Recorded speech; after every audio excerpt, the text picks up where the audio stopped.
اعوذ باللہ من الشیطان الرجیم بسم اللہ الرحمن الرحیم السلام علیکم ورحمۃ اللہ وبرکاتہ۔ دوستو، آپ کا اپنا چینل المعالج پلس اور ہم کہتے ہیں آپ کو خوش آمدید۔ دعا گو ہیں آپ کے لیے کہ اللہ تعالی ہمیشہ آپ کو صحت، سلامتی اور خوشیاں عطا فرمائے۔ دوستو، آج ہماری جو ویڈیو ہے اس کا جو موضوع ہے خزانہ، چھپا ہوا خزانہ حاصل کرنا۔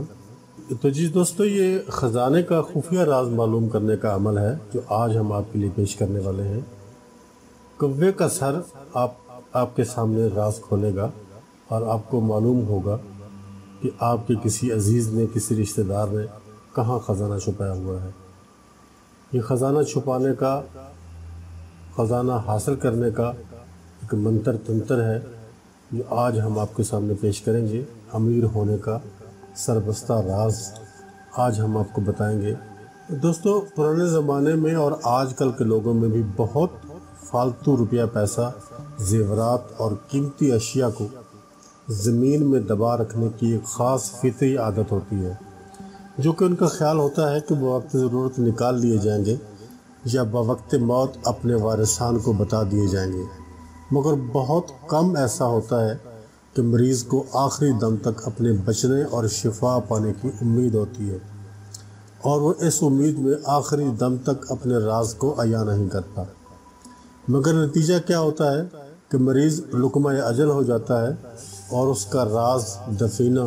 کسی کو معلوم نہیں ہوتا۔ بعض اوقات دفینہ کو دفن کرنے والا شخص کہیں باہر مر جاتا ہے یا فوراً ہی بلا تاخیر بیماری، دل کے فیل ہو جانے سے یا کسی فوری حادثے کی وجہ سے فوت ہو جاتا ہے، تو کبھی اس کے دفینہ کی وارثان کو کوئی خبر نہیں رہتی۔ بعض دفعہ تو وارثان کو صرف اتنا علم ہوتا ہے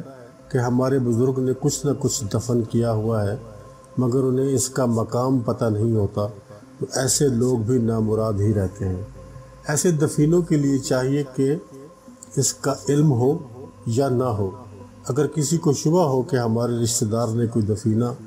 دفن کیا ہوا تھا، تو ایسے دفینہ کو حاصل کرنے کے لیے ایک ایسے نر یا مادہ کوا کو پکڑیں جس قسم کی جنس سے دفن کرنے والے کا تعلق رکھتا ہے، یعنی اگر دفن کرنے والا مذکر ہے تو نر کوا آپ کو چاہیے ہوگا، اور اگر دفن کرنے والی کوئی مؤنث ہے یعنی کوئی خاتون ہے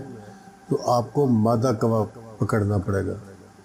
اسے ایک پنجرہ میں بند کر کے 3 دن متواتر معمولی غذا کے علاوہ ایک بار روزانہ کسی بھی وقت شہد خالص میں گھول کر گیہوں کی روٹی کے ریزے، یعنی گندم کی جو روٹی ہوتی ہے جو ہم عام طور پہ گھروں میں کھاتے ہیں، اس کے ریزے باریک باریک بنا کر اور شہد میں تر کر کے اس کو کھلا دیں۔ یہ ایک دن میں ایک دفعہ کھلا دیں، باقی دن میں اس کو پانی بھی پلاتے رہیں اور کوئی عام جو خوراک ہے وہ بھی اس کو دیتے رہیں۔ چوتھے دن اس کوے کو ہلاک کر کے اس کا سر بمائے اس کی چونچ کے علیحدہ کر لیں، باقی جو کوے کی لاش ہے اس کو دفن کر دیں یا کہیں پھینک دیں یا کہیں اس کو ضائع کر دیں۔ اس سر کو ایک لکڑی کی ڈبے میں بند کر کے کسی اندھیری کوٹھری میں بغرض خشک ہونے کے رکھ دیں۔ لکڑی کی ڈبی آپ کو پہلے بنوانی پڑے گی تاکہ آپ کو پھر عین موقع پر اس کی ضرورت پڑے گی تو پھر آپ کو ڈھونڈنی نہ پڑے۔ کوے کے سر کو آپ نے اس لکڑی کی ڈبیا میں رکھنا ہے اور کسی اندھیری کوٹھری میں اس ڈبیا کو آپ نے چھپا دینا ہے اور اس کو بھول جانا کہ میں نے اس کو کہیں رکھا تھا۔ وہ خشک ہو جائے، تقریباً 40 دن کے بعد اس ڈبیا کو اگر آپ کھول کر دیکھیں گے تو وہ سر تقریباً خشک ہو چکا ہوگا اور اس میں کوئی تعفن وغیرہ بھی نہ ہوگا، کوئی بدبو وغیرہ بھی اس میں نہیں ہوگی۔ اور اگر اس قدر وقت گزرنے پر بھی اس میں کچھ تعفن ہے یا نمی نظر آئے، یعنی اگر سردیوں کا موسم ہے تو وہ کچھ زیادہ وقت لگے گا، اگر گرمیوں کا موسم ہے تو 40 دنوں میں وہ مکمل ہو جائے گا، اگر سردیوں کا موسم ہے تو پھر آپ کو کچھ زیادہ دن اس میں رکھنا پڑے گا۔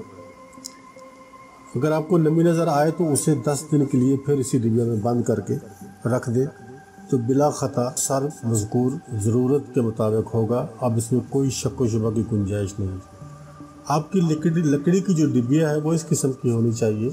کہ اس میں چونٹیاں وغیرہ داخل نہ ہو پائیں،